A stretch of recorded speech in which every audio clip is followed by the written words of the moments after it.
And I'd like to recognize Scott Bowman for our invocation. Join me as we pray. Father, thank you so much for the day you've given us. Lord, thank you for everything you do for each and every one of us every day. Lord, just thank you so much for our schools, our teachers, and all of our staff. And Lord, just thank you for every child that's in our school system. And just keep a hedge about them, keep them safe, help us to do the things that will honor you first and foremost. And just help us tonight to make decisions that was best for every child in this county. Thank you again for everything you do for all of us. In your name, amen. Amen. Thank you. We have a first grader from Hidnight here, Bryant Fox, who's going to help lead us in the Pledge of Allegiance. Excuse me, Pledge of Allegiance. He's the son of Doug and Emily Fox. Hi, Bryant.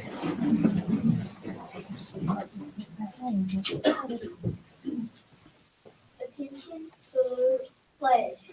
I pledge allegiance to the flag of the United States of America and to the republic for which it stands, one nation, under God, indivisible, with liberty and justice for all. Thank you. You did a great job.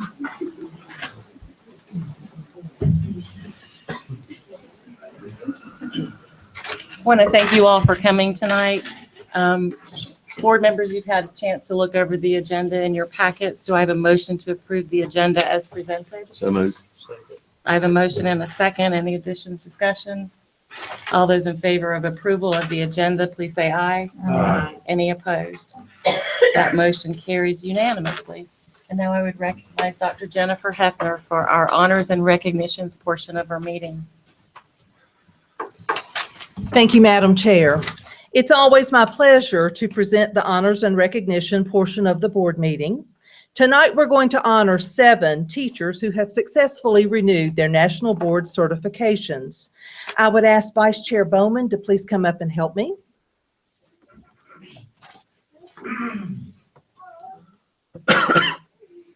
The first teacher that we will recognize, she's listed as Rebecca Dupuis, but I know her as Becky Dupuis, as we have known each other a very long time. Ms. Dupuis is a teacher at Alexander Central High School. She originally received her national board certification in 2008. She has been teaching at ACS for 17 years, and she entered the teaching profession 24 years ago. Here to celebrate with Becky tonight is her husband, Jimmy, and her daughter, Rachel. A round of applause, please.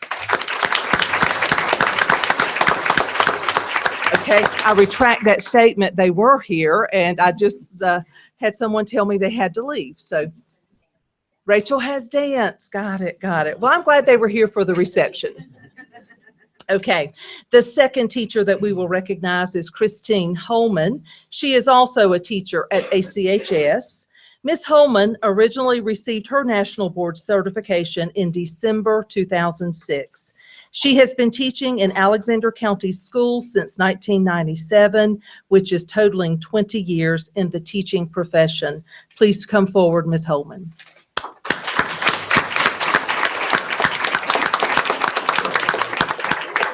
And if you will stay up here, we'll get a picture. Next, we will recognize Mary Beth Bumgarner. She's a teacher at the Alexander Early College. Ms. Bumgarner originally received her national board certification in December 2006. She has been teaching in Alexander County Schools since August 2002. This is her 15th year of teaching. Congratulations, Mary Beth.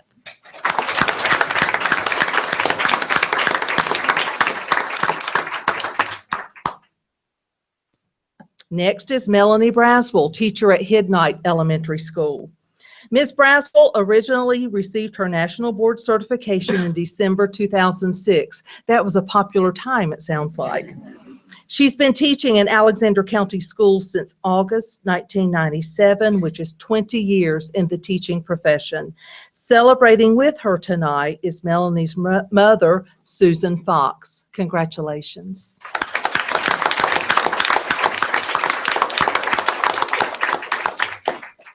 Next, we have Shonda Barnes, teacher at Sugarloaf Elementary School.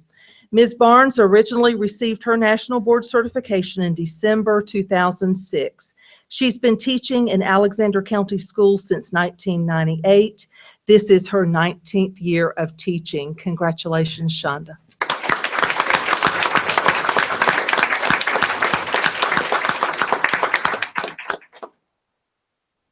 Next is Liz Cronin, teacher at Sugarloaf Elementary School. Ms. Cronin originally received her National Board certification in November 2007. She's been teaching in Alexander County Schools since August 2001. This is her 21st year in the teaching profession. Celebrating with her tonight is her mother, Ms. Dottie Carvelis, and her daughters, Juliana and Leah. Congratulations, Liz.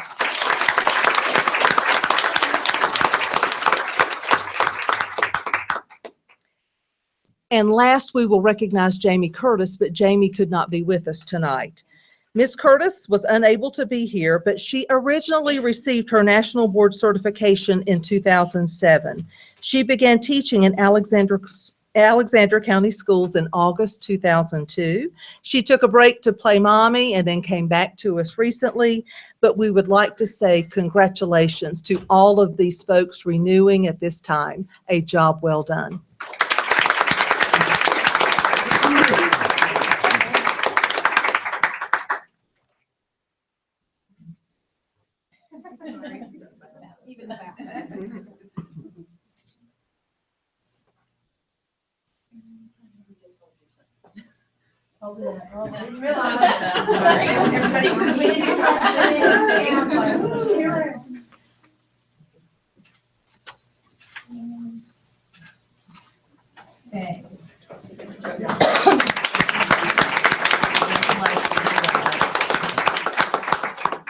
At this time, I would invite Bridget Ryan to the podium to make some presentations with Education Foundation grants.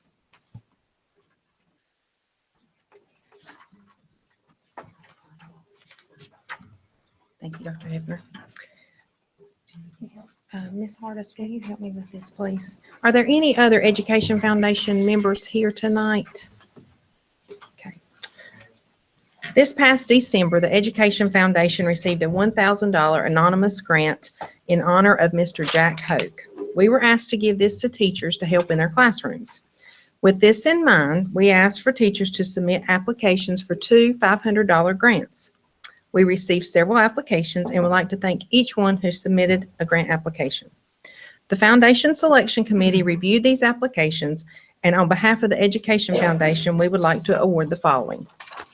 Dr. Bill Vinson and Ms. Natasha Haas submitted a grant titled The Writing Center at Alexander Central High School. Dr. Vinson writes in the application, "Currently, the Writing Center is housed in my classroom, which is in a relatively remote location in C Building. This location has frankly made it difficult for us to be visible and accessible.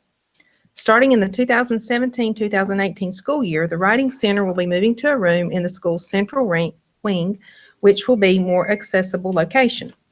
He goes on to say, "In researching university writing centers, and it has always been our ambition to emulate collegiate workspaces, it is clear that writing center environments facilitate collaboration and self-expression in a way that is different from the traditional classroom.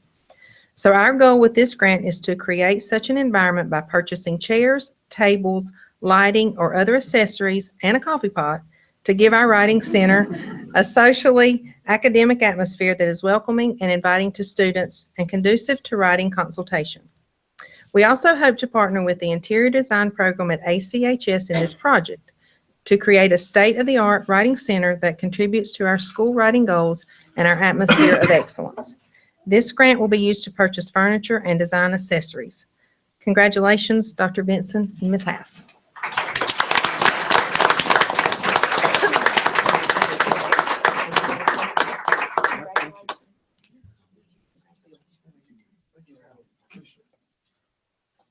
And I'm sure Renee will take just one picture. If y'all just want right here, she'll take a picture of the group. We have one more presentation. Writing our story in 4th grade was submitted by Miss Natalie Millsaps, teacher at Sugarloaf, Miss Laura Sprinkle, teacher at Ellendale, and Mr. David Norton, teacher at Wittenberg.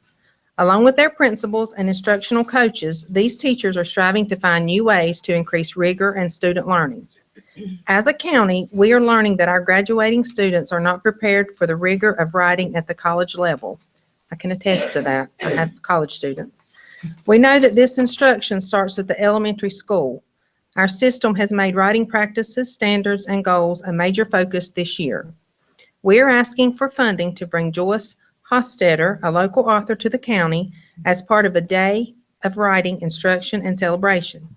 During this day, Ms. Hostetter will present her story as an author to a large group and meet with each school group individually to answer questions.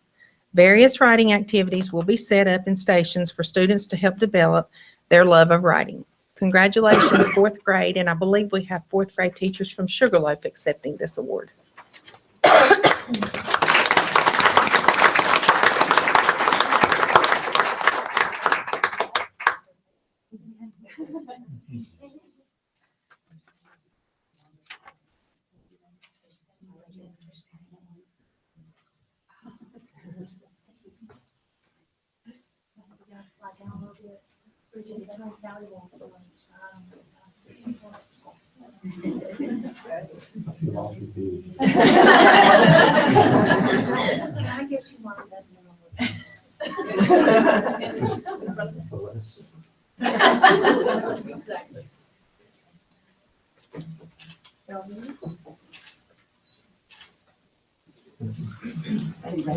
Congratulations.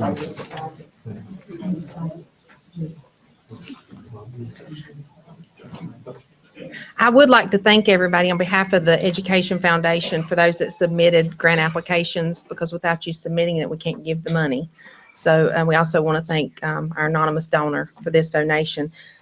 Our selection committee was Miss Sally Hardis, Misty Oxentine, and Shannon Presnell. So great round of applause to them for taking the time to do that.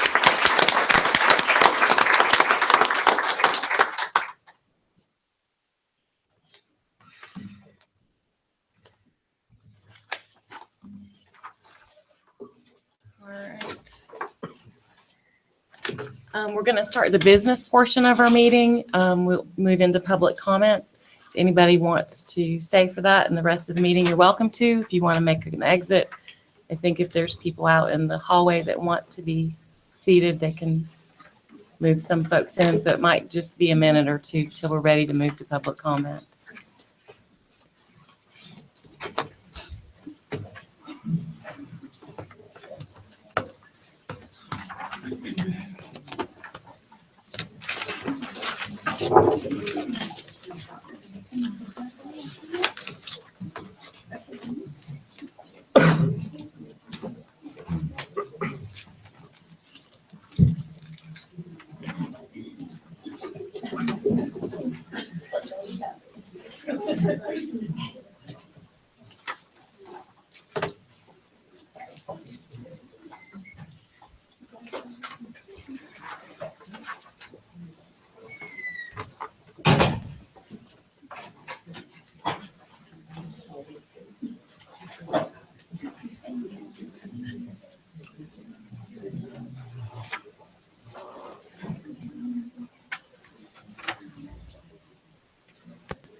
Okay, I think we're good. In December of 2016, just a couple months ago, the board amended policy 2310. And so there's a couple of changes to it. I've read this before. For those of you that have been at public comment, it's a little bit different. The time's a little bit shorter so that we could try and accommodate more people that wanted to address the board. So as typical for any meeting where we have folks signed up for public comment, I'll read the procedures and then we'll take the first speaker. We have 4 speakers signed up. Karen Martin is the first speaker. So let me get through this and then you can take the podium. Pursuant to Policy 2310, each person signed up to speak will have 3 minutes to make his or her remarks. Each person signed up to speak will only be entitled to the time allotted to them and may not relinquish their time to another speaker. Only one spokesperson will be allowed to speak for a group of individuals wishing to address the board on the same issue. Speakers will be acknowledged by the board chairman in the order that their names appear on the sign-up sheet. Speakers will address the board from the front of the room and begin their remarks by stating their names. Comments that are deemed obscene, profane, or personal attacks on a board member or school employee will be cause for the ending of a particular speaker's time as determined by the board chairman. Persistence in such remarks by an individual shall terminate that person's privilege to address the board. Public comment to the board is not intended to require the board to answer impromptu questions. Speakers will address all comments to the board as a whole and not one individual member of the board. Discussions between speakers and members of the audience will not be allowed. Speakers shall not discuss any of the following matters which are protected under statute. Matters that concern the candidacy of a person seeking public office, matters that are closed session matters, including but not limited to matters within attorney-client privilege, anticipated or pending litigation, personnel, individual student concerns, or property acquisition. Speakers will be courteous in their language and presentations. So before Ms. Martin takes the podium, I would like to say we have a sea of yellow shirts here, and we're very glad to see it. The board had a lovely, I think, very productive meeting yesterday with the Sugarloaf School Improvement Team, and we hope to continue those dialogues. So we appreciate seeing you all here. Enjoyed our visit yesterday. Ms. Martin?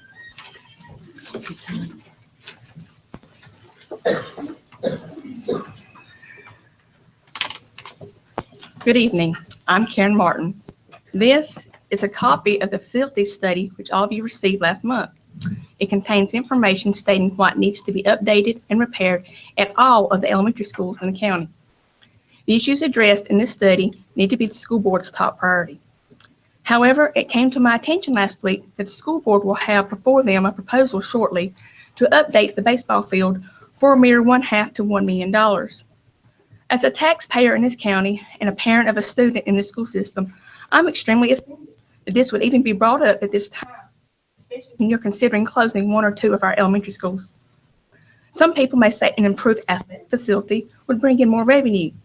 If this is true, let that money pay for the update to the facility. Do not put money into athletic facilities when our academic facilities, better known as elementary schools, are in dire need of repair. Our children need to feel safe and secure in the schools they are attending. If they don't, they cannot concentrate on what they're trying to learn. This will cause them to have poor grades. Then, because of poor grades, they will not be allowed to participate in any type of athletic program, therefore negating the need to update any athletic facility. If the board votes to spend money to update this or any other athletic facility without first updating and repairing our elementary schools, the board will have to change its motto from children first to athletics first, because that is exactly what the board will be showing to every taxpayer and student in this county. Thank you. Thank you, Ms. Martin.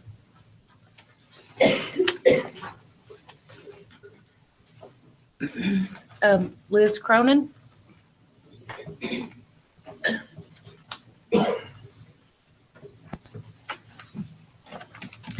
Ladies and gentlemen of the board, Dr. Hefner, thank you for this opportunity to address you on behalf of the staff at Sugarloaf. We greatly appreciate your openness to meet with our school improvement team yesterday and to discuss the inconsistencies in the DPI facility study.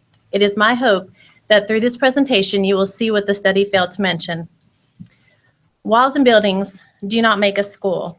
The exposed pipes and multiple electrical systems do not challenge and inspire young minds. It's the people, the principals, the teachers, the custodians and bus drivers, cafeteria workers and students that make the school.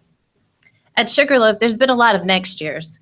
Next year, this will be fixed, or next year, you'll get that. But next year hasn't come. And although that's not okay, it has not stopped the Sugarloaf staff from providing the best, most nurturing environment for our students. Yes, our gym is the smallest in the county, but in that gym, our PTO raises over $10,000 annually for educational and facility needs. Our playground was funded by pennies years ago. You know the saying, ask and you shall receive? Well, that's true of the Sugarloaf PTO. They don't deny a request brought to them. These are just some of the things the PTO has done for our school. Provides honorable reward trips, purchases a 25-device computer lab, built a shade shelter for our playground, extended the fence so that playground equipment doesn't go over the hill, provides yearly financial support for classroom supplies. The facility study mentioned wooden walkways and noisy HVAC systems, but couldn't demonstrate the value the staff has in academic success. Due to the generosity of our community and the Campbell Media Fund, Sugarloaf has more books per student on average than any school in the county. Sugarloaf has 26 books per student, while the county has 19. Out of our 15 teachers, 9 are national board certified, 2 of which were being honored this evening for renewing their certificate. 11 of us hold advanced degrees, which enables us to provide differentiated strategies to meet our students' ever-changing needs. 88% of the staff's children attend school or have graduated from Sugarloaf. These graduates went on to various branches of the military and neighboring universities such as NC State, LR, Gardner-Webb, UNC, App State, just to mention a few. 6 former Sugarloaf stars are in the legacy class at Alexander Early College, and 5 of those are on the Beta Club.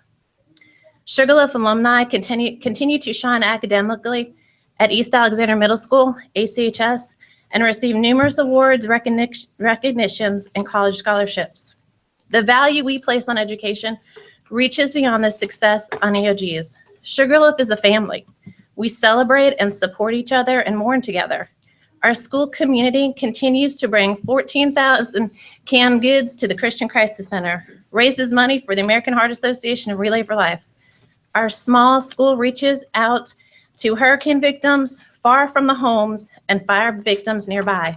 Ms. Cronin, if you could wrap it up, thank you.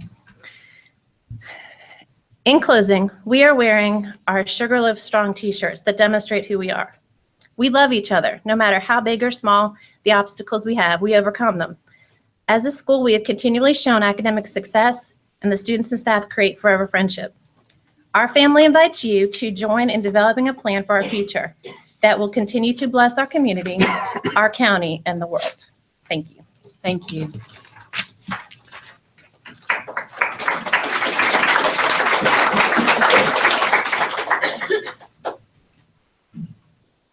Jeff Chapman.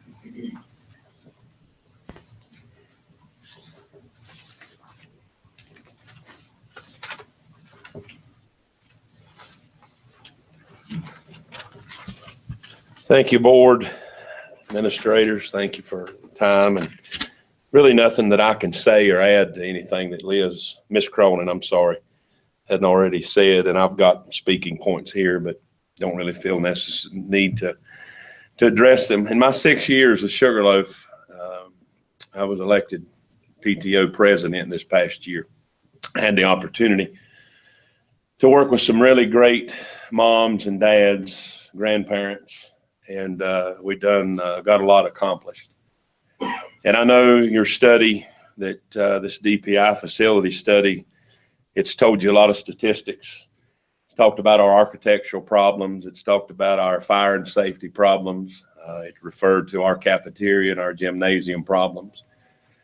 And I understand that. But there's one thing in particular that the DPI can't tell you, and that is what it is to be a family at Sugarloaf in the community. I have served in several capacities as a substitute teacher, as a volunteer, as a proctor, as a mentor, a coach, and currently now as a PTO officer. And I can give you some advice, and it's free tonight. And it would be simply this: you would be making a huge mistake by even considering closing Sugarloaf Elementary School. Thank you for your time. Thank you.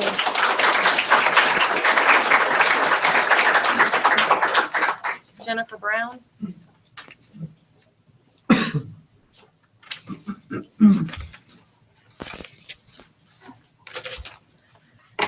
Members of Alexander County Board of Education and audience, my name is Jennifer Brown. I'm a resident of the Sugarloaf community, serve on the Sugarloaf Parent Advisory Council, and have 2 children who have attended Sugarloaf Elementary School. My husband and I have often observed how fortunate we feel that our children have been treated as people at Sugarloaf Elementary, not as a number, not as an EOG score, but as an individual in need of education, as well as care and love.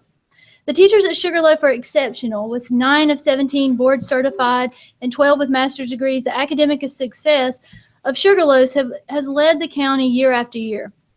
In the past 14 years, Sugarloaf has been recognized as a school of excellence, a school of distinction. Also, a B rating was achieved in the 2014-15 school year, which made Sugarloaf the only school in the district to achieve this status.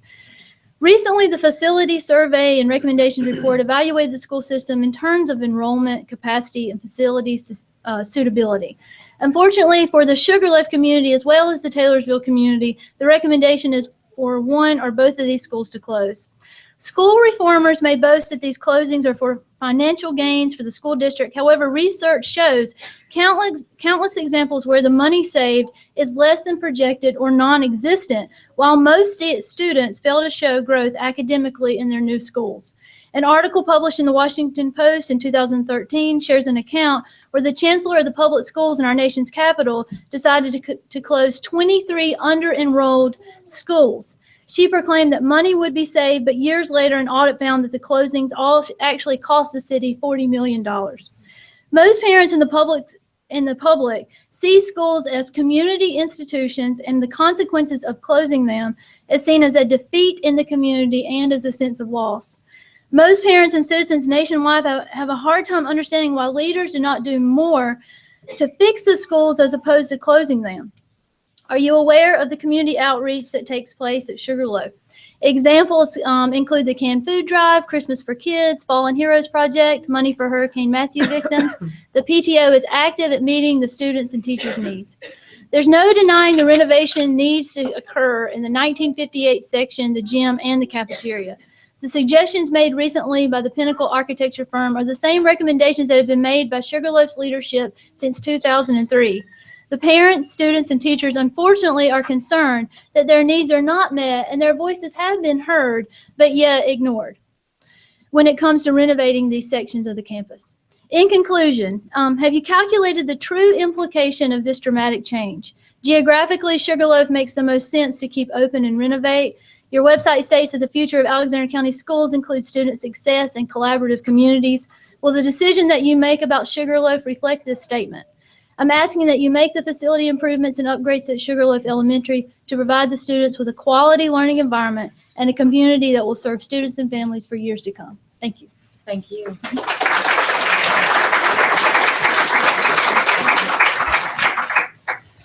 Okay, that's all I have on for public comment, and we look forward to hearing from folks in the future. We're going to move on to approving our consent agenda. Board members, you've had a chance to look at the consent agenda items in your packet. Do I have a motion to approve? Motion to approve. Second. I have a motion and a second. Any discussion or questions? All those in favor of approval, please say aye. Aye. Any opposed?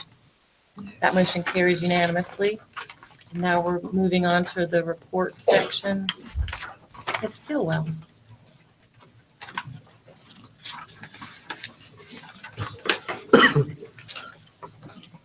I'm not alone.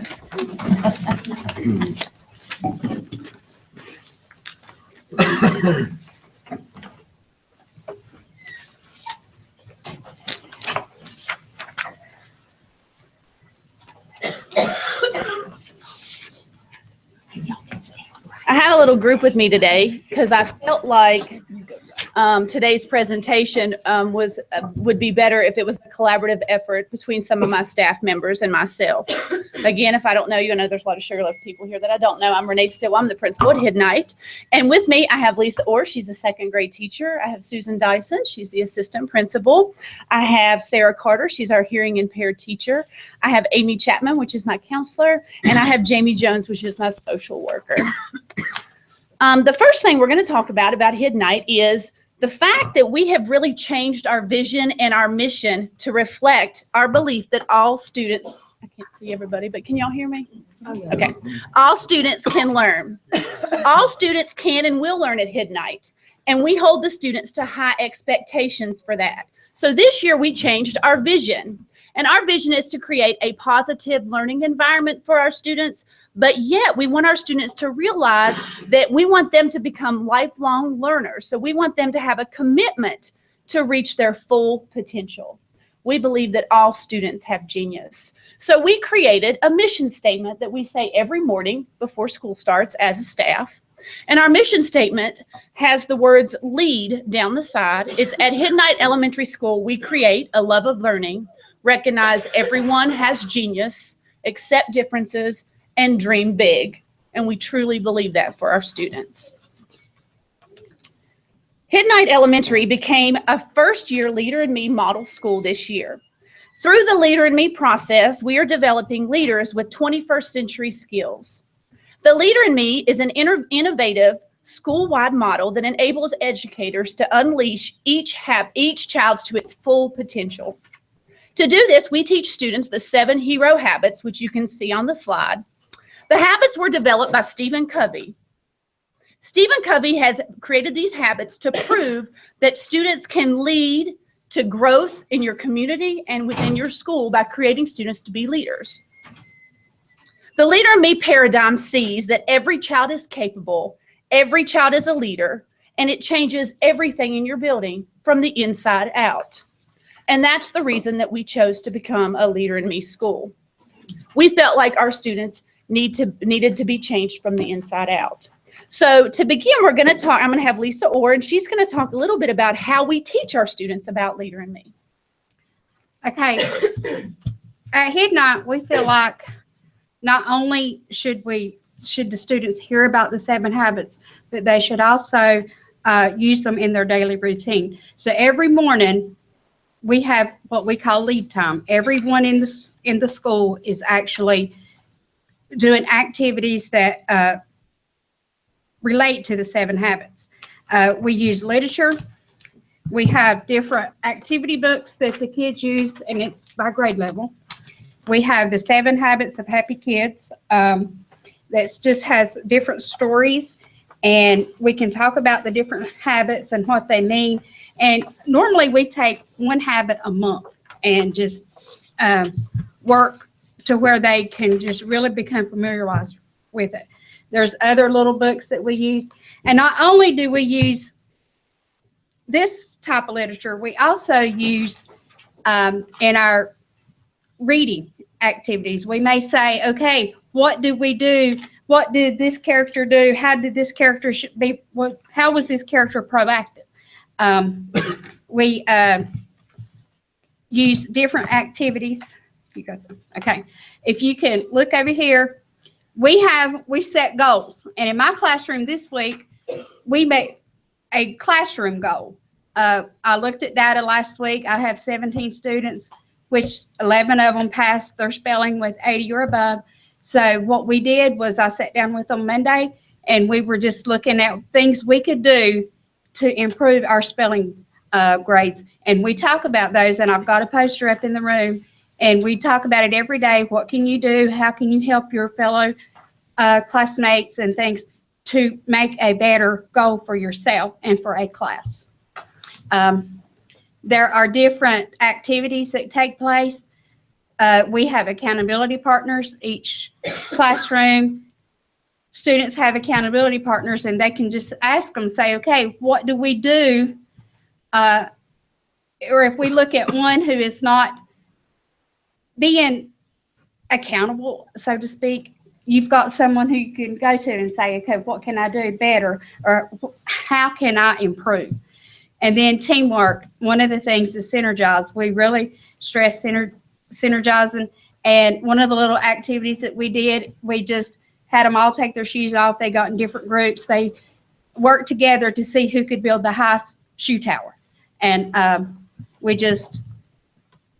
love it. My kids have really excelled with the way they feel about themselves.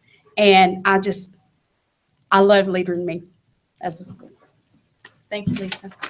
Okay, so the next thing we're going to talk about is, we're doing Leader in Me because we feel like students need to become leaders and we need to work on them from the inside out. But integrating with Leader in Me, we're also integrating PBIS because PBIS is something that we do as a district and as a state. And so Ms. Dyson's going to talk about how we integrate Leader in Me and some of the things we're doing for PBIS. And that's been one of the challenging things, I think, because last year, I don't think we fully implemented PBIS or carried it out in the way that it probably should have been carried out as we concentrated on Leader in Me. But this year, we are focusing on that. We do have a newly formed team. And some of the things that are listed here are just some of the priorities that we have made this year. First of all, again, was to create a brand new PBIS team, update the signage throughout the school. And as you can see here, you can see one of those there. This one's for the playground, what you do at assemblies, classroom, bathrooms, hallways, all of those. We've created those things for this year. That's one of the things we've done. Create a PBIS reference handbook, and that is something I have been working collaboratively with both Hidnight as well as Bethlehem on this so that we both have a PBIS handbook. Our folks have asked, what can we do to help new staff members that come to know what you do? What are the procedures? How do you fill out an office referral? What do you do, or how do you teach those expectations? So that's something we've put together. Still have things that we want to add to this, but we're excited at the fact that we have something ready to roll out for our staff. It's also a good reference for those who've been there for quite a while as well. We review and report behavior data on a quarterly basis. So at the end of each grading period, we're doing that. We continue recognition of positive behavior through positive office referrals and hero cards. And then we have some of the new things, that particularly this year, implementation of lead time, as Ms. Orr has already mentioned. We also have started a Genius, or getting ready to start a Genius Hour, and Ms. Carter will share a little bit more about that. And one of my most exciting things has been able to start a superhero celebration, which we do monthly, and we are also doing Bus Rider of the Month recognition. So if you'll go to the next slide, Ms. Stillwell.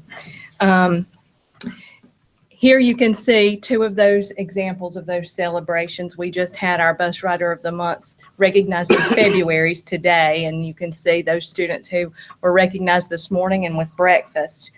Our superheroes, we have letters from both our teachers as well as our bus riders that present letters to our students and certificates. And here's an example of our superhero certificate for those of you out there that might like to see that. And I think the superhero thing has been neat because not only does it show how well our teachers know their students, not just academically, but on a personal level. And this first one will probably be a little bit more difficult because this is one that I happened to be in Ms. Stillwell's office. We were discussing something and I had a parent come in and she says, "You just don't know what this has meant to my daughter."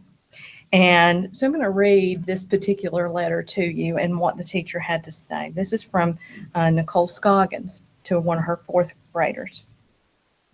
"Tariana is a joy to have in my class. She enters the room each day with a smile on her face and always with a positive attitude. When thinking of Tariana, a Shakespeare quote comes to mind. Though she be little, she is fierce." And she happens to be the second one on that first row up there beside the little boy with the blue shirt. "She is a kind, sweet little girl, but she can also take charge when needed. Tariana is a great leader and a role model for her classmates. Thank you for being amazing. Congratulations for being our November superhero." That really spoke well, that parent acknowledged the things that the teacher is pointing out about her child. And yes, this child will become and do great things, I'm sure. This one is one from February that we just had recently. Riley is our little Miss Sunshine. She comes in every morning with a smile on her face and makes sure she speaks to her teachers when she walks in the door. Riley has a smile to give to others even when she does not feel her best. She has never spoken an unkind word to another person in our room. She is a giving person and always willing to share with others. Riley is a wonderful example of begin with the end in mind. Sometimes it takes her a little longer to grasp a concept, but she never gives up. She will dig in and work like a Trojan until she understands what's being taught. This has made Riley a cheerleader for others. She encourages others who struggle and tells them that they will get it if they keep trying. Riley deserves to be the superhero for February because she thinks of others and is a friend to all. She is quite the leader, she is a quiet leader, but she leads by example. So those are just some of the things that are coming about with this. And we use this superhero celebration a lot in lieu of some of the other award kinds of things that we've done in the past at Hidnight. And I can tell you that the parents are accepting this with open arms. They are loving it, and they come out for those presentations. I think you've been out there, Mr. Odom, for that. So again, if you get that opportunity, we have a couple more. So I'd welcome you to come and join and celebrate with us. But those are some of the special things that we're doing to tie in with some of the Leader in Me and to keep PBIS rolling at Hidnight. Thank you, Ms. Johnson. Now Sarah Carter's going to come forward and talk about one of my most favorite things that we're getting ready to start, and that is Genius Hour. So at Hidnight, just like the rest of the county, we have a very diverse population of students. We have a lot of EC students with high needs. We have children from low socioeconomic backgrounds. We have English language learners, you name it. And, not all of these students have strengths in academics. But as Renee mentioned earlier, part of our Hidnight motto is that everyone has a genius, and we truly believe that. So Genius Hour is our way of honoring that part of our motto. And it actually started from Google. They believed that allowing employees to work an hour a day on a special interest project made for more productive employees. And that's actually how Gmail was created. So we obviously won't be spending an hour a day on special interest projects because there's way too many other things to do. But what we've done is taken this concept and we've adapted it to meet our needs at Hidnight. So what does our Genius Hour look like? We have decided to create clubs. And we've also honored our teachers at Hidnight because we let them pick their geniuses. Some of them had a lot of trouble, but we got there eventually. And our teachers picked things that they were really good at, and we decided to share those with our students through clubs. So we have them divided up, kindergarten through second grade and third through fifth. We have a few clubs you can see, like Spanish and Sign Language, gardening, and Bible, that run K-5. And if you look at this list, we have a huge variety of clubs that we're going to do. It covers a lot of different areas.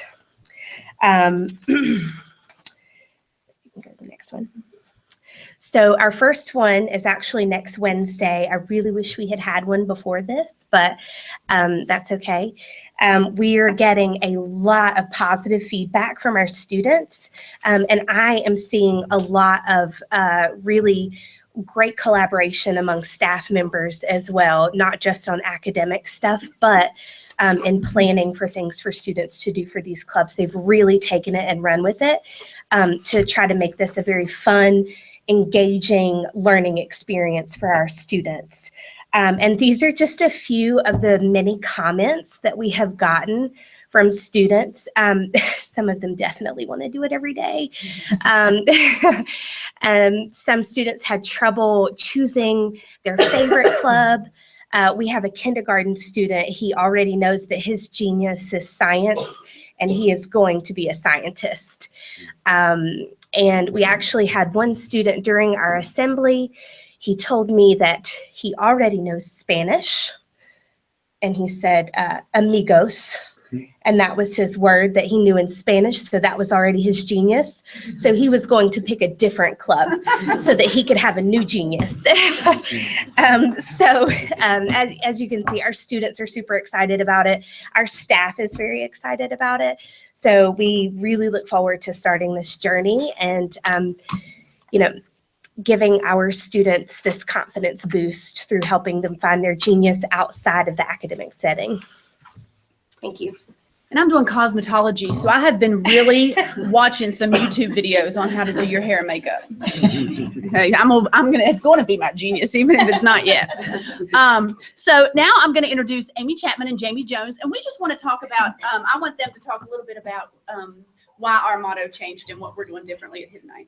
Hi. So Ms. Chapman and I are going to speak to you a little bit about how at Hidden Night Elementary School, we strive to cater to the whole child, meaning that we not only focus on academic proficiency, but we also assess and address the social, emotional, and physiological needs of the students.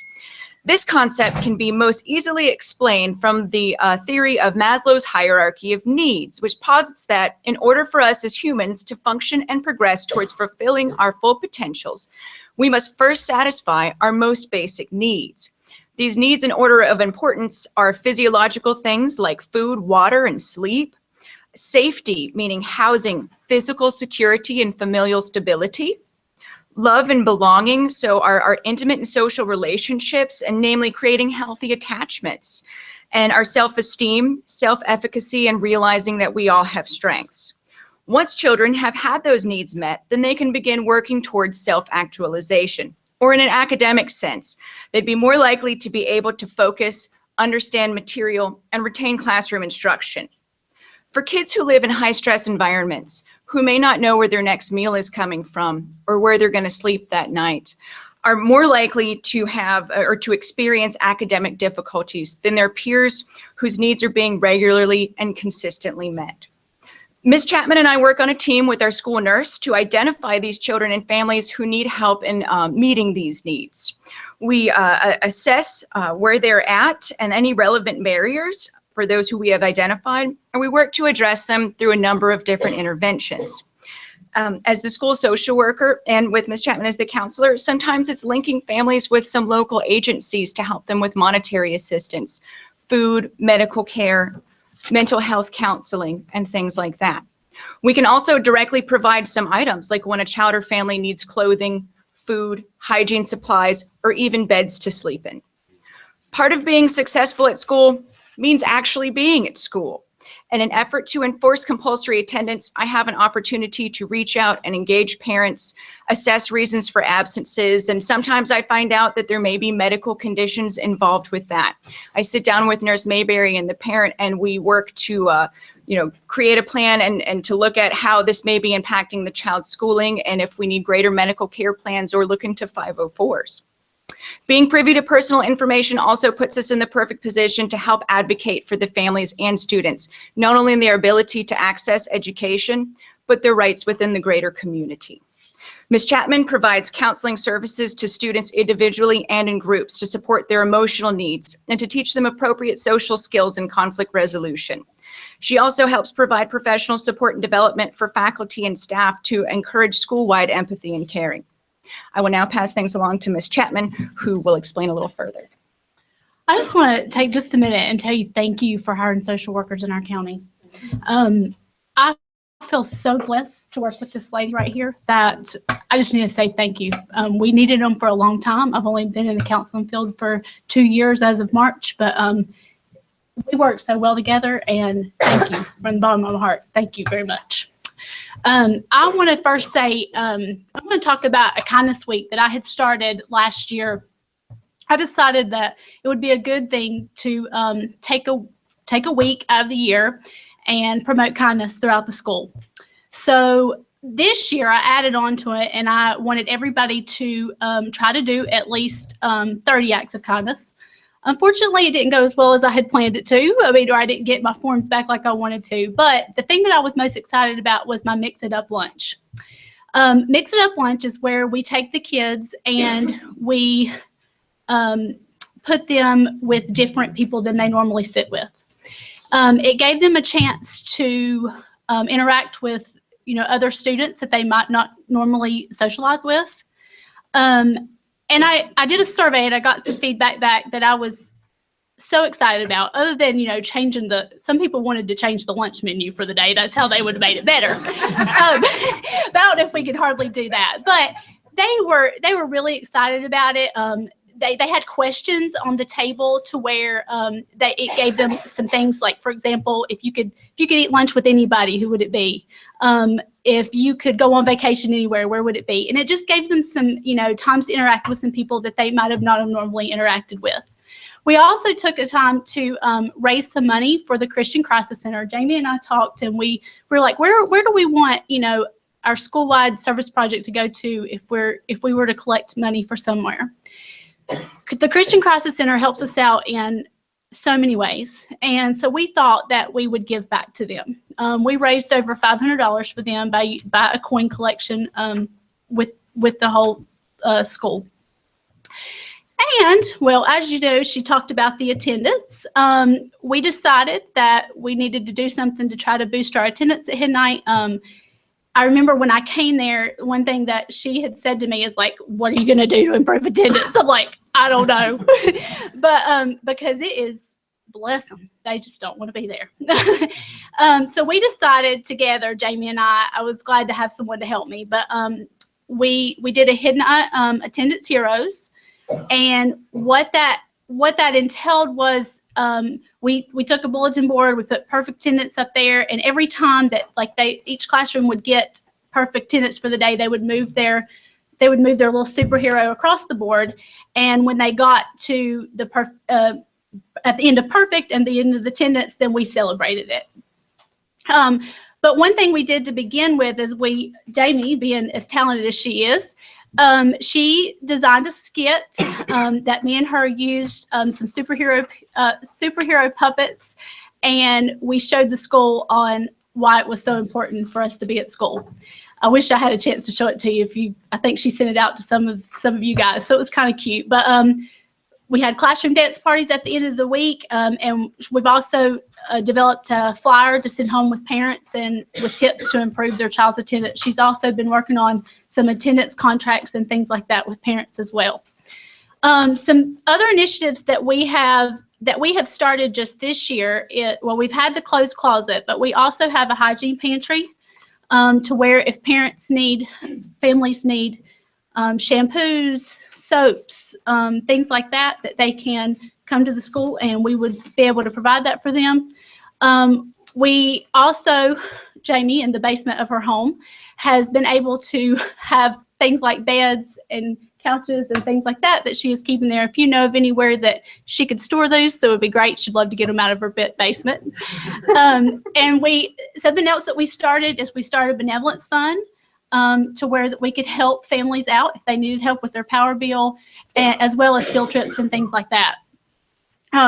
We work, of course, at Christmas. And another thing that I have done for the last couple of years and working with community is a career day.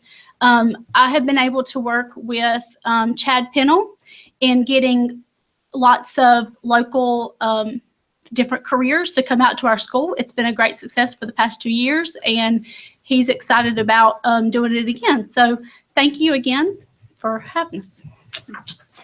Very good. Thank you. I don't know what I'd do without him.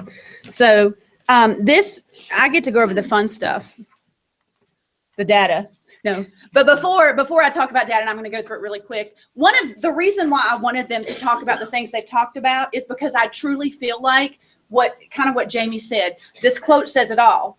They can only learn if their minds and their hearts, if they're filled with trauma and anxiety, we have to show them that we care. We have to build relationships with our students because a lot of our students come from that atmosphere. So with building those relationships, we are also teaching our students empathy, and we are teaching them how to get along with others. So although the data is important, I feel like if we grow our students' self-confidence and if we help them learn to be better people inside, our data is going to grow automatically. So our data didn't look as good as we wanted it to look at the end of the year. Our students didn't make growth for the first time since I've been there. And that is one of the reasons why we came up with what we've talked about, is we felt like we needed to build our students. We needed to give them confidence. We needed them to know that they can be better. So this is just a snapshot of our data. We made growth in certain grade levels, but in most of the grade levels, we did not make growth. So we decided to purchase the program. The middle schools are using this program. It's called MAP. And MAP is a program where our students take reading assessment and a math assessment, and then they also progress monitor. And so one of the reasons why we chose MAP is from this quote right here, because MAP says that their data shows that they can, with 82% accuracy in ELA and with 85% accuracy in math, predict who's going to pass the EOG. 82 and 85 are pretty high percent accuracies that they have nationwide. So we felt like it would be a good program to use to help gauge our kids. Well, we had some bumps. We haven't learned everything that we need to learn. This is the first year, so we're just learning about it. But there are some great things that it does. I just want to show you. This is an example. It gives us a report that tells us what our kids will score at the end of the year. This is an example of that report. It breaks it down and says these students will score a 1, a 2, a 3, and a 4. So it predicts their scores. Our teachers are able to take this and provide intervention for those students. It also gives an individual report. And what I love about this report is it tells how the students scored based on national norms, but it also tells the teachers what the students need to work on. Specifically, the student needed to work on geometry, and it gives them suggested areas. And this is an example of the graph that shows where the student is expected to be at the end of the year on the EOG. So this student is expected at the end of the year to make a level 2. So as you can see, the expectation growth line. So it's pretty good data for us. We also started something new with our SST, which is our student support team. We decided that we're meeting on all these students in tiers, and our student support team is meeting, but we want to follow those students. So this is our follow-up document. And on the left is where we blacked them out, where the student names are, and then the teacher. And then what did we say we were going to do and what actually happened? So this shows us the progression of our students that are struggling and what has happened with those students over the years. So this is a great piece of data. We are pretty proud up to this point that the students that have came through our SST team, they've all qualified. Our data has been real, and our data has shown exactly what the students were struggling in. And so that's something that I feel like our teachers do a great job with. The last thing I want to share with you, if you haven't been in my building since last year, you haven't seen, it doesn't look the same because we've made lots of environmental changes. We have added lots of color. One of the things that we talked about as a staff before we started this year was our building needs to be friendly for kids. Kids need to want to come to school. If we're going to improve attendance, if we're going to improve behavior, we need them to want to be here. So as you can see, we have lots of color in our building now. Also, outside each classroom, everybody has a mission statement for their classroom, which I think is very important. Also, every classroom has outside their room why they love Hidnight Elementary. The students have told why they love Hidnight, and that's posted outside their classroom. So I want to end with just this quote. The only way forward is if we are going to improve the quality of the environment is to get everyone involved. And I think that's something that we've done at Hidnight. I think that we've got our entire staff involved, our custodians, everybody. And I feel like that has changed our environment. It's going to change our students and our community. So do you have any questions? Anybody? Great presentation. Okay, thank you guys. Thank you all for coming.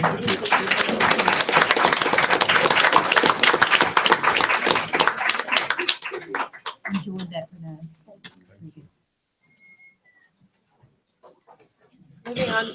Moving on to our next report, I'd recognize Susan Gant. She's the Director of CTE and Secondary Education. Okay. Miss Stillwell, can I have the I have to take them. Thank you. Good evening, Dr. Hefner and board members. Thank you for the opportunity to give you a little update on 3 different CTE areas, and yes, it is 3, but I promise I will be brief. The first one is we were selected this year to have a monitoring for compliance audit. The second are our CTE pathways with CVCC that we have been working on, and articulated credit. So I'll start with the monitoring for compliance audit.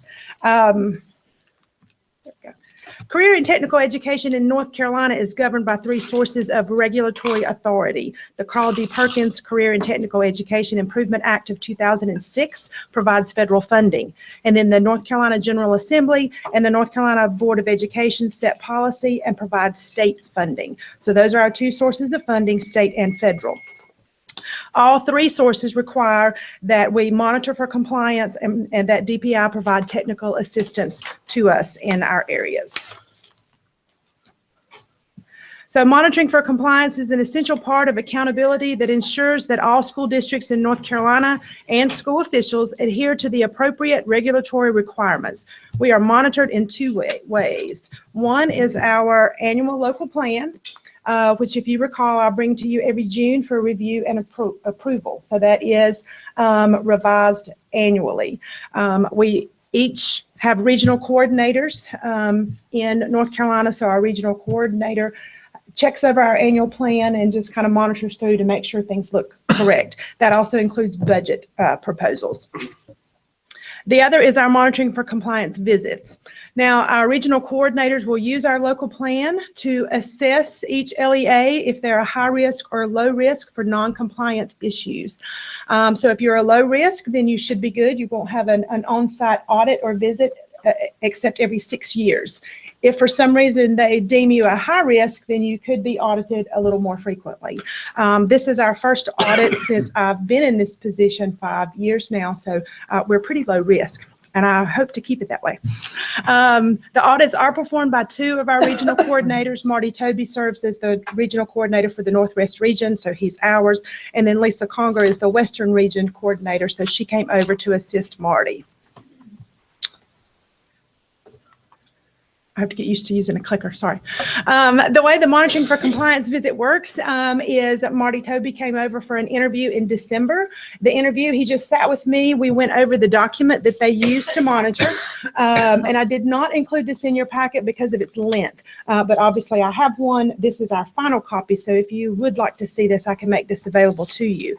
But he brought the blank document over so that we could look at what areas that they're going to audit us in, and so that I could go ahead and be pulling the documentation required, so that when they came January the 24th for the visit, some of that documentation was already ready and we didn't have to run around that day pulling information.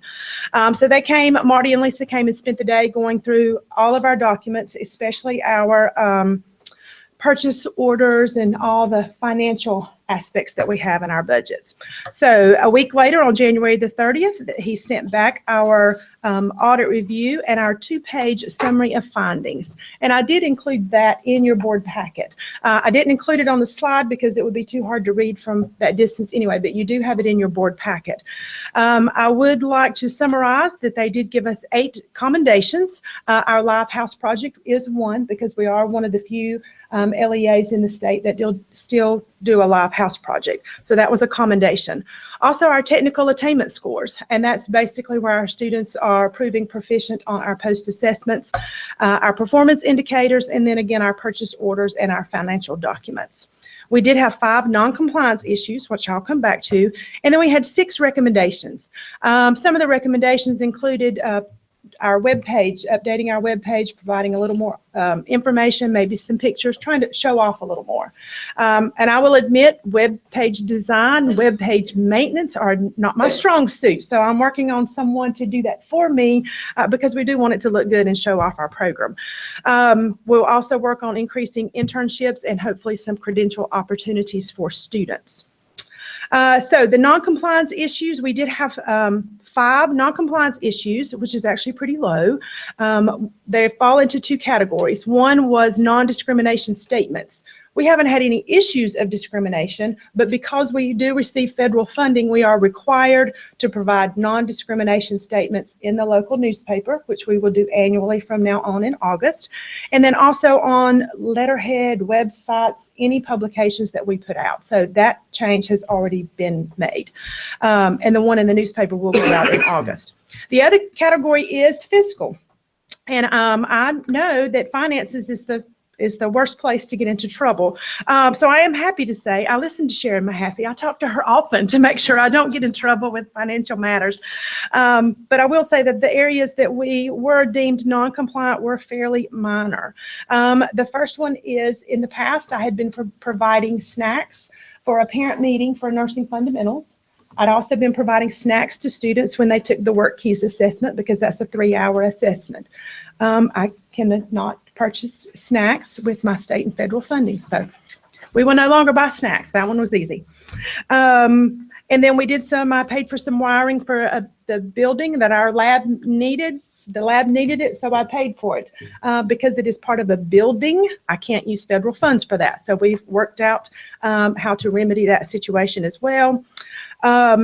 And then because my position is split between CTE and secondary curriculum a little bit, then the administrative assistant that works with me also must be split. So we had to make that, take that action. And then the last one was for credential money. For the past 2 years, the state of North Carolina has given us money to help support students in earning credentials, but they give it to us in our state allotment.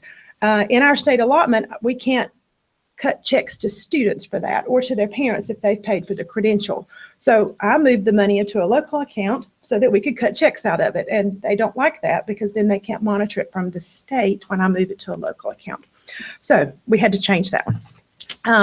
So we can purchase vouchers for some of the testing that has to take place, or we'll have to work out a way to reimburse them if they pay for their credential first. So we will still continue to do that. We can assist students in earning their credentials. So I also included in your packet the letter of resolutions, which basically says what I just went over. I had to have that back to Mr. Toby by March the 1st. So I sent that in, and then 2 days later, I believe Dr. Hefner received one too, but on March the 3rd, I received our letter of closure, which says that our resolutions were approved and accepted, and that we're good to go, that our case or whatever has been closed. And again, there was nothing that flagged us. This was just our 6th year. It was just time for us to have an audit. So do you have any questions on the audit process or that information? No. Excellent. All right. Moving on. CTE pathways at CVCC. And these are things that we have been working on for a little while. We are trying to provide opportunities for our students. So we want them to be able to, as juniors and seniors, take advantage of CCP classes that we offer. So last year we offered 4 new programs. Actually, it was in last year's registration material. So for this current school year, we had 4 new opportunities for the kids. That was a complete pathway. The first 2, business administration and fire protection technology, are basically online. So those students take those classes online, so they can stay at school. They could even do them from home if they wanted to. We currently, we didn't have any students to participate in the business administration certificate this year. We do have 2 students in the fire protection technology program. The last 2, welding technology certificate and turf grass management certificate, are seated classes that we offer, that are offered at the Alexander Center. So students leave the high school, and again, they have to be juniors or seniors to qualify for this, but they can leave the high school and go over to Alexander Center for these classes. And again, turf grass management was offered. We had 3 students that were interested in this, which was not enough for CVCC to provide an instructor. So that class did not make this year. It is included in the registration material, so hopefully it will make next year, and we'll be able to offer that. We do have students currently in the welding technology certificate program. We started with 11, but then we had some issues with the building. As you know, the welding program is in the applied technology building, and they were not able to get in there and actually start welding until February the 20th. So all of first semester, they did bookwork. And when you have students that are interested in a welding program, and they have to do bookwork for a semester, it's kind of hard to keep them entertained and want to be there. Thankfully, we had an excellent teacher who really motivated them and kept them encouraged. So they got all the bookwork out of the way so that when February the 20th rolled around and they got into the lab, they've started welding and they haven't stopped since. So, and I was over there a couple of days ago and they were not happy that I interrupted class to take a picture because they want to weld. So they're there. We currently have 9 that are still in the program, and they can continue next year. The way the class works, it is a 2-year certificate, and now they're behind because the building was not ready. So I have talked to the instructor. He is going to offer the one class that they're missing or will be missing as a summer class. So if they want to take it this summer at Alexander Center, then they will have that opportunity. So then they're caught back up and they can finish their certificate then at the end of their senior year if they were juniors in the program. If they were seniors in the program, then they can finish it at CVCC. We do have a total of 38 pathways that we work with CVCC on. And I'm not going to pull up the website. I have them on the website. But this is just a document of all the pathways that we offer. So on the registration website, I've taken the pathways and I've added, because they can't do this until they're a junior or senior, the CTE classes that we offer that we recommend that they take their freshman and sophomore year so that they're ready for these. So that way, when they're registering for classes as a freshman, if they think they want to do welding technology, they can see that we think they need to take Agri-Science, Ag Mechanics 1, Ag Mechanics 2, so that they're ready for these classes as a junior. So this information is available again on the registration website as well as on the CTE webpage. We also have 45 additional just individual CCP classes that students can take up for that are not in a pathway, but if they have an interest in. The counselors go over all of that with the students when they do their individual conferencing. And those are also listed on the webpage so that they can see what's available. There is cosmetology available, so we can sign you up, Ms. Stillwell. I'm afraid you have to drive to the Newton campus for that class, but it is available, so you can see it there. Do y'all have any questions on the pathways? Well, I have a question of how many students is required to make for a class to make, or is it different for the subject? Well, it depends. I mean, obviously online it doesn't matter. Right. But for the classes here that are offered at Alexander Central, they really like 12, but they will do one for 10. Okay. So 10 is kind of just the magic number. And right now we only have 9 in the welding. But because we had 11, they are continuing that. And we should have more than 10 for next year. So hopefully that will work. All right. The last thing on the list is articulated credit. And articulated credit also has to do with CVCC, but it's actually for any community college. What articulated credit is some of the community colleges and the CTE classes, when you have the same class, cover the same curriculum. So community colleges have recognized that and said, well, if you take this class in high school, then that you can get this community college credit for that class. So you start off a little ahead.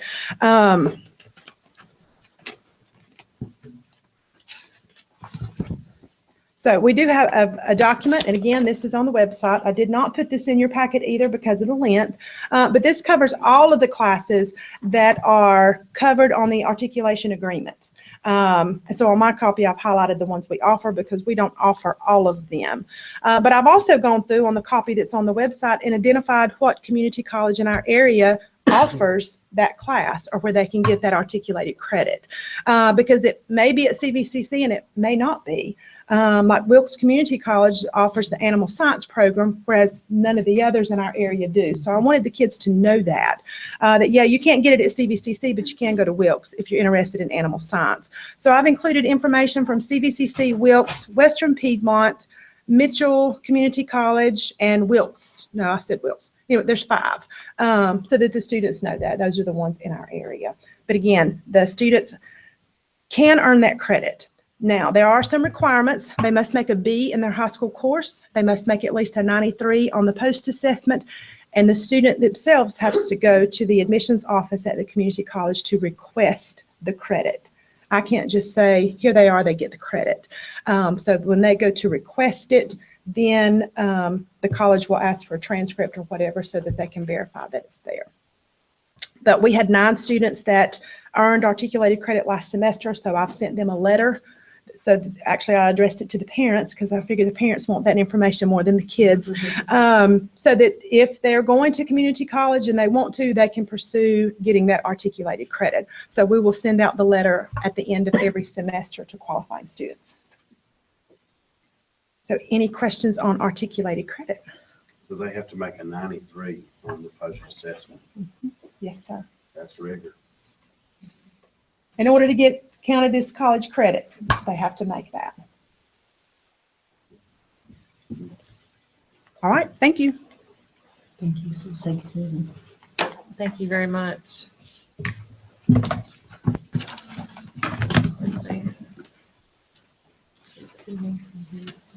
She's here. She's right there. Oh, she's hiding. I'd recognize Macy Jones, Director of Head Start and Before and After School Care. I didn't see you. Dr. Hefner and the chair and board members, good evening. I think Dr. Griffin is going to help me this afternoon. Every year I have to come before you and present what we call our program information report. In past years, I've presented this information in a different format, and this year I thought that I would just send you the whole document so that you could just see the summary as I receive it and as we put the data into the system, and then it generates this report. So I'm starting on page 15. The first 14 pages talk about staff qualifications, education, and about demographics. So I'm going to start on page 15. To me, this is the most important piece, is talking about child and family services. I believe you're there, Dr. Griffin. So you can see that for the whole year of 2015-16, we served a total of 108 children. Our funded enrollment is 100. So that means that somewhere along the way, we lost 8 children for the year, and those children were replaced. Of those 108 children, 97 children have some kind of Medicaid or public funded health insurance, and 11 had private insurance. These are things that we are required to monitor for the federal government and must put into this report. If you move on down to the medical home, you'll see that all 108 children have a medical home. Some of them come to us using the emergency room, urgent care, or some other source as their medical home, but before they leave, we're supposed to have linked them with a permanent source of medical care. Down at the bottom, you'll see medical services. We have 13 children that have some kind of chronic health problem. That can be asthma, diabetes, blood disorders. There's a range. And of those 13, they all have care plans in place. And our nurse works closely with the nurses in the schools to make sure that we're meeting those needs. If you turn over to page 16, you'll see those lists there. You'll see the asthma, the hearing difficulties, whatever it may be. We also work with our families on a body mass index for children that may be overweight. And so we have programs in place where we work with the Y and with other agencies to make sure that kids are up and moving. So we try to work closely to help children eat healthy and to keep their weight down. Immunizations, we had 106 children that were up to date on immunizations and 2 that were determined to be up to date for that age. That could mean that a family has moved, lost an immunization record, had to start over, and that child has had all the immunizations that they can have for that age. That can mean that they got behind and they had to start over. So that's what you see when you're looking at those 2. Dental homes, 108 children were screened. If you turn over to page 17, you'll see that of those 108, 38 children needed follow-up services. So we have to make sure that at the end of the year that those 38 children have been linked with a dentist and that care and that treatment has been completed. If we put on here that there is a child that has not had their dental services completed, I get a call from Atlanta, from the regional office, and they want to know why did we not have 100% of those children completing that work. Mental health services, we referred 10 children for mental health and wellness services. We consult with McNeil Family Counseling. So we had some children that needed some intervention. If you keep going, just turn on over a little bit more. I'm going through this very quickly. You'll see at the bottom of page 18, we did 108 screenings. Those are brigance, where we assess a child's developmental levels to find out where they are functioning developmentally and cognitively. And this also helps whenever they get ready to enter kindergarten, because we share that information with the kindergarten teachers. On page 20, this gets into our demographics about our families. This is some interesting information. Total number of families that we serve from a two-parent home is 61. Have 102 families, so we have some siblings. And two-parent homes, we have 61 children. Those in a single-parent home, 41. And if you go down, you'll see in C36, it breaks it down into who's being raised by their biological parents. 52 children are. You'll see that 6 are being raised by grandparents. Last year, we had some children, and the year before that were being raised by great-great-grandparents. I commend them. It's interesting. They're like in their 70s, and they have these 3- and 4-year-olds that they're taking care of. And then you'll see that we have 3 children that are with foster parents, not including relatives. So this report does not capture children that are in kinship care. You'll see in C37 that 39 children are being raised by their mother, 2 by grandparents, and then it goes down to other demographics about employment, shows where both parents and guardians are employed, talks about when one parent or guardian is employed. It's like we know their life story before they leave our program. But all of this generates into funding for our programs, and we share this information with other agencies in our county. If you go on over to page 21, you'll see that we have several parents that are in a school. And C45, of the number of two-parent families, the number of families in which both parents or guardians are in job training or school, 25. One parent or guardian is in job training or school, 31. So we need to find out what's going on with the 5.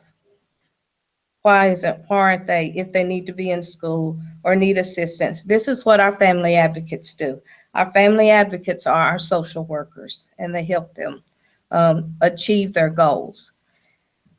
Go on over to page 20. I'm gonna just have 2 more pages on here. Page 22, and you'll see at the very top that we have 12 families, somebody that has an advanced degree or a baccalaureate degree. That's C49. Then you'll see that we have 22 that have an associate degree or vocational school or some college, 48 with a high school diploma or GED, and then 15 with less than a high school degree. So the 15 is who we want to concentrate on to help them get those degrees. Then we have the type of services that we provided. You can see the list there on C50 from A through P, just different services that we have provided. Then we have fatherhood engagement activities. We have what we call Dude Day at the Rock, where we invite fathers out to a Rocky Face for hiking, for a picnic. We do a trail walk with them, and it's just centered around fathers. And then we have a picnic at Matheson Park. And then we had a program last year at Little River where we had fathers and their children come in, and they fed them breakfast. Little River fed them breakfast. And so it was just a good day for kids to be with their dads or with their father figure. What questions do you have for me, if any, about this report? I think I've got one. Macy. If you go back to page 20, something that truly disturbs me in our community, and it's not just Alexander County, it's multiple counties. Your report is no different than what our social workers or anybody else sees, or if you ask what's the number one need is in our schools. It's fathers, it's being the stand-up. And that has a huge bearing on the family itself, on the kids, their education, their livelihood. When you do the father men out event, what type of turnout do you have on that? Just It's curious. mediocre. We don't have a lot. I'll say out of 100 children, we may have, I'm going to say 15 or 20 families that turn out. And it's not necessarily the fathers that come, it's a father figure. Sure. Sometimes. And we acknowledge that because the father figure might be grandfather, might be an uncle, or someone else. Could be a pastor, someone from the faith community. And so we go with that. That's that significant person in that child's life. Do you try to do those at different times of the day to maybe attract kids at work, if they have different shifts? Do you do those events different times? Our breakfast was on a Saturday morning. So we had a pretty good turnout there. I think we had probably 20 or 25 people to attend that. And then our due day at the Rock is in the afternoons from 4 until about 6:30 or 7. And we have a trail and a hiking trail, and they can go on the smaller trails, and just a fun time. And then we have the event at Matheson Park, but it's a struggle, but not just for us. So I've read some reports on that we're a fatherless nation because they're missing. I'll disagree with that report of a fatherless nation, just because I know where I stand. But we are a dadless nation. Okay. I'll give you that. Any other comments? Questions? Thank you very much. You're welcome. I think you're sticking around for a while. Am I up next? I just have one reminder, yes, with the Award of Honor. All I wanted to do was to follow up from the February meeting where I announced that we were taking nominations for the Award of Honor. Those are being accepted through Friday, that's March 17th, and they can be submitted at the Board of Education.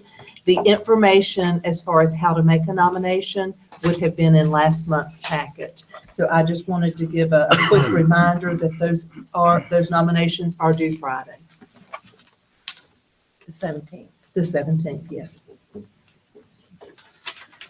And I'll recognize you, Dr. Hefner, for your superintendent's report. The first thing that I need to mention, and by the way, you do have the attachment in your board agenda, the school system's budget request for the county commissioners is due to Rick French by April 25th. The budget committee is scheduled to meet on Thursday, March 23rd at 5. We will meet in the superintendent's conference room. Lenoir University's 2017 Little Read was a book entitled Beagle, The Unimaginary Friend, and the book was given to all first graders in the school system. All board members and I have been invited to the Little Read's teacher presentation and reception on Thursday, March 30th. That will take place from 4 until 5:30 at the Belk Centrum building at Lenoir. The author, Dan Santat, will be the first speaker, and then he will be followed by 3 to 5 minute video clips showcasing how teachers in each school system taught the book. This year, we're going to highlight Ellendale Elementary's first grade teachers to give the presentation for the school system. Then on April 1st, that is a Saturday at noon, everyone is invited to the Beagle Community Event. It will be held in and around P.E. Monroe Auditorium. I am planning to attend, so if anybody wants to go over with me, I would welcome the company that day. But our top 3 students Their work in both literature and art from each elementary school will be hanging in the lobby of P.E. Monroe. And then I will go up on stage to help as our district winner all of the students who are winners, but then one literature contest winner is recognized. The author will speak again, and the event will be followed by a book signing with entertainment for the children, including a Build Your Own Unimaginary Friend booth. At 2 o'clock, there will be a final performance from LR's theater group of the play that they wrote, and they will perform that. It was based on the book. And I would just ask, if you can, to mark your calendar with both of those events. They are again at LR, and if you don't know where the teacher reception is being held, I think pretty much everybody knows where P.E. Monroe is, but if you don't know where Belk Centrum is, I would be happy to help you with that.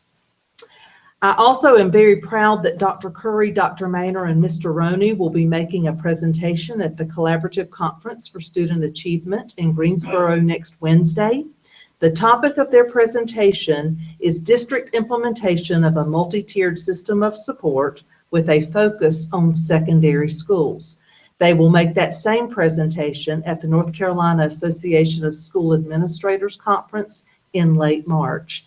Again, both of those conferences are state conferences, so people throughout the state will get to hear about how we're doing that in Alexander County.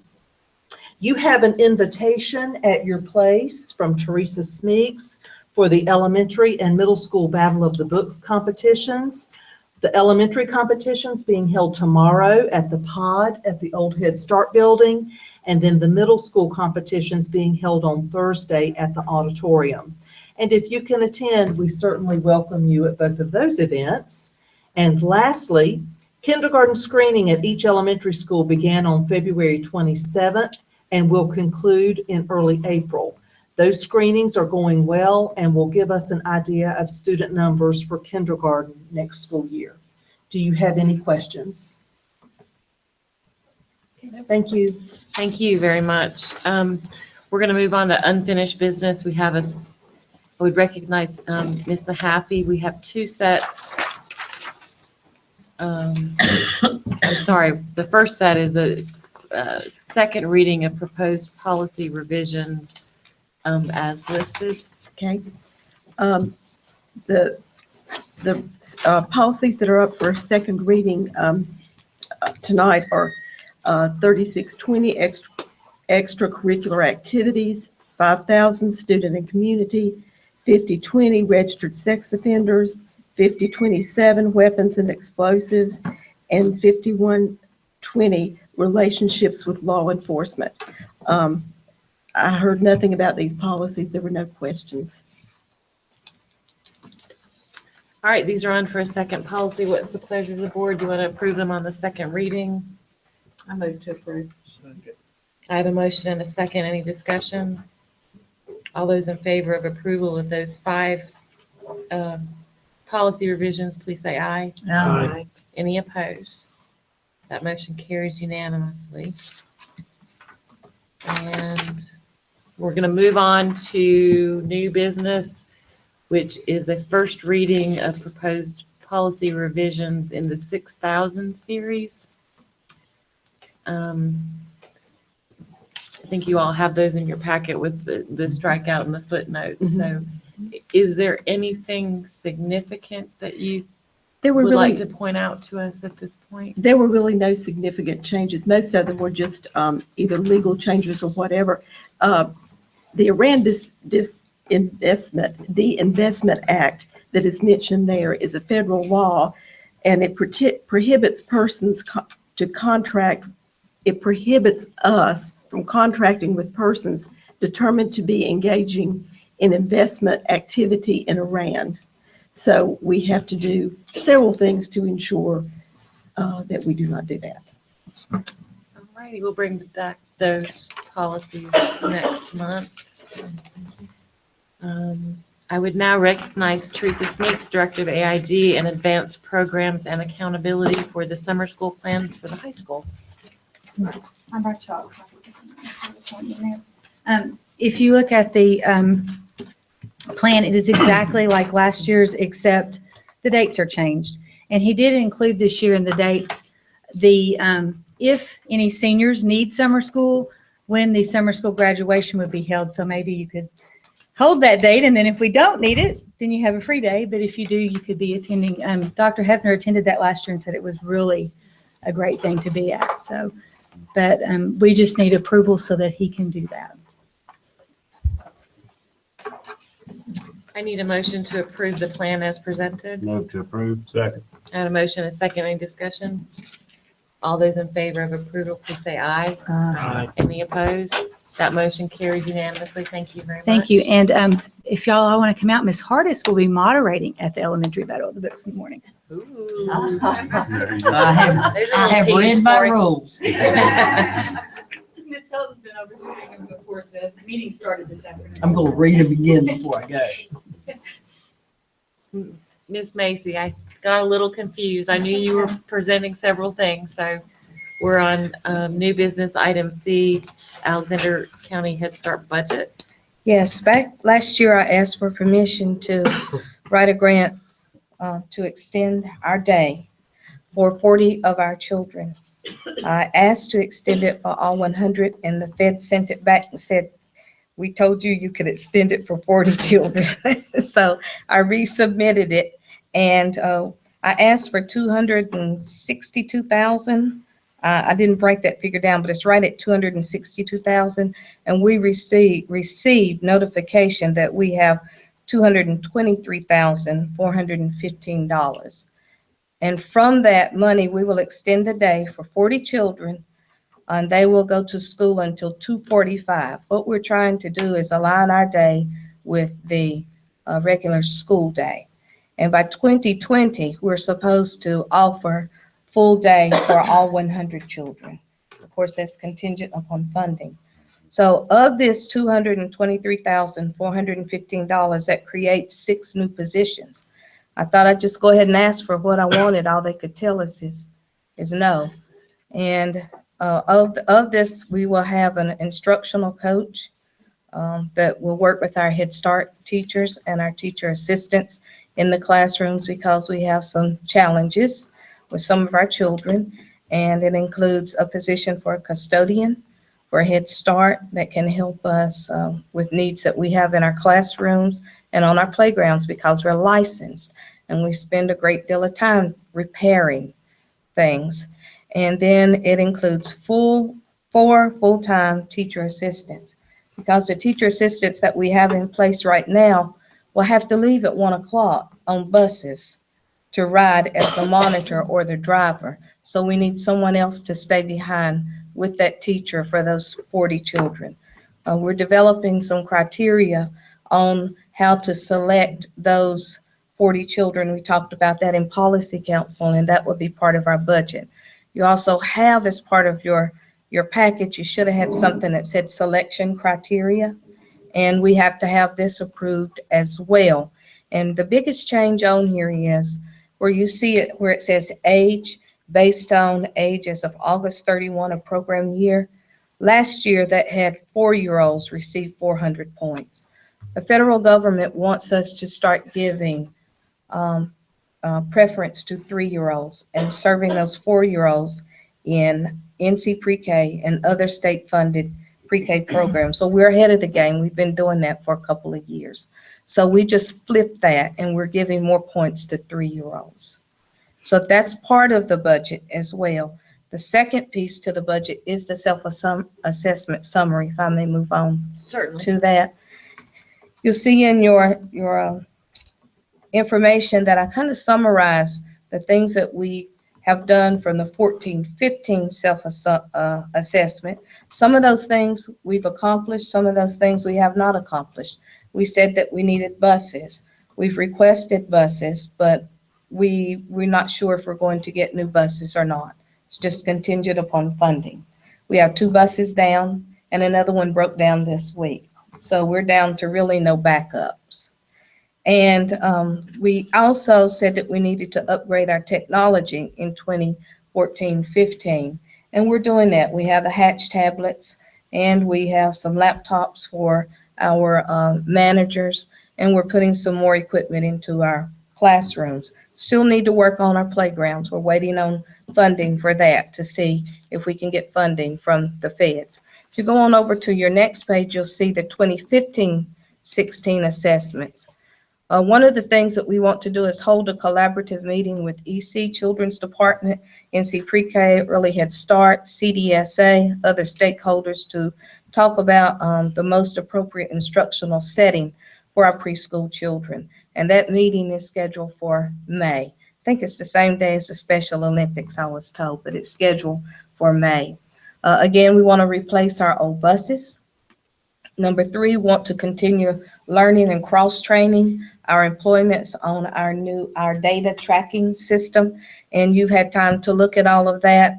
And so I won't bore you with reading it, but we have several goals that we want to accomplish going forward. And some of these things we've been working on this year. And I just need for the minutes and for your approval that I have shared all of this with you. You've had the opportunity to ask me any questions. Anybody have questions or comments? So you don't need us to approve these, is that correct? As far as an action, or you do? Yeah, I do. It's approval of submitting the budget, and all of this is part of the budget, the refunding application packet. We've got actually 2 items to approve. If I can combine them in one motion, do I have a motion to approve the 17-18 Alexander County Head Start budget as presented in our packets and the Head Start self-assessment as presented in our packet? I move to approve. Second. I have a motion and a second. Is there any discussion, questions? All those in favor of approval of those 2 presentations, please say aye. Aye. Any opposed? All right, that motion carries. Thank you. Thank you, Nancy. Thank you. Renee, did you all bring these for us? Okay, thank you. I assumed that, but, okay, thank you. Bridget wanted to start eating before the meeting. I did. She might have, I don't know. I want to thank you all for a great first part of our meeting. Can I get a motion to go into closed session pursuant to North Carolina General Statute 143-318 11A sub 6? Oh. It's okay. I was on a roll. I was on a roll. I have a motion. Do I have a second? Second. All those in favor, please say aye. Aye. Any opposed? We're going to go into closed session. Thank you all. Thank you. Thank you. Aye. Thank you, Renee. Appreciate that.